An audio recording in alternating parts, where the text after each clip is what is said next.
नमस्कार मित्रांनो, the story लिसन चॅनलवर तुमचं स्वागत आहे. कसं साहेब म्हणतील तसं अशा विचारसरणीमुळे एज्युकेशन सिस्टमचे 3 तेरा वाजलेले आहेत असं वाटत आहे. एकीकडे राज्यात एमपीएससीची चालू असलेली बोंबाबोंब, विद्यार्थ्यांची आंदोलनं आणि एकीकडे त्याच शिक्षण क्षेत्रात होणारे घोटाळे. राज्याच्या उपराजधानी नागपूरमध्ये उघडकीस आलेल्या शालार्थ आयडी घोटाळ्याची आपण सविस्तर माहिती घेऊया. आता शालार्थ प्रणाली म्हणजे काय? शालार्थ ही महाराष्ट्र शासनाची एक केंद्रीकृत वेतन प्रणाली आहे, जी शाळातील शिक्षक आणि कर्मचाऱ्यांचे वेतन यांचे व्यवस्थापन करते. या प्रणालीत प्रत्येक शिक्षकाची एक युनिक आयडी तयार केली जाते, ज्याद्वारे त्यांचे वेतन थेट त्यांच्या बँक खात्यात जमा होते. तर घोटाळा केव्हा सुरू झाला? 2025 मध्ये नागपूरमध्ये उघडकीस आलेल्या या घोटाळ्यात शालार्थ प्रणालीचा गैरवापर करून 580 पेक्षा अधिक बनावट शिक्षक आयडी तयार करण्यात आले. या बनावट आयडीच्या माध्यमातून अयोग्य व्यक्तींना शिक्षक म्हणून नियुक्त करून त्यांना वेतन देण्यात आले. या प्रकारामुळे शासनाला कोट्यवधी रुपयांचा आर्थिक फटका बसला आहे.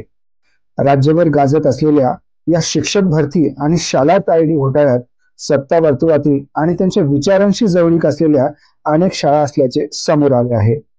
शिक्षक आयुक्तांकडून 1056 शाळांचा तपास सुरू आहे. यात सेवा सदन प्राथमिक शाळा, केशवनगर प्राथमिक शाळा, नवयुग प्राथमिक शाळा, लोकमान्य प्राथमिक शाळा, मंजुषा कॉन्व्हेंट, गायत्री कॉन्व्हेंट आणि सोमलगाव प्राथमिक शाळा या शाळांमध्ये 2019 ते 25 या काळात गैरमार्गाने सर्वाधिक शालार्थ आयडी तयार करण्यात आल्याचे व त्यांच्या नोंदी नसल्याचे यादीवरून दिसून येते. या प्रकरणात आतापर्यंत प्राथमिक वेतन अधीक्षक निलेश वाघमारे यांना निलंबित करण्यात आले. नागपूर विभागीय उपसंचालक कार्यालयातील कर्मचारी रवींद्र पाटील यांनी 12 मार्च रोजी पोलिसांकडे या घोटाळ्याची तक्रार केली. सध्या बनावट कागदपत्रांच्या आधारे मुख्याध्यापकास मान्यता दिल्याच्या गुन्ह्यात अटकेत असलेले विभागीय उपसंचालक उल्हास नरड यांच्या सांगण्यावरून ही तक्रार करण्यात आली होती. विशेष म्हणजे प्राथमिक शिक्षणाधिकारी असलेले मृत सोमेश्वर नैताम यांची खोटी स्वाक्षरी करून 2010 ते 2014 या काळात शिक्षक रुजू झाल्याचे दाखवण्यात आले. तसेच त्यांचे शालार्थ आयडी 2019 ते 2025 या काळात निर्माण करण्यात आले.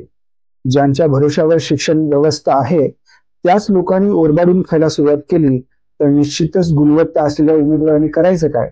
शाळेच्या गुणवत्तेचं काय यावर प्रश्न उभा राहतो.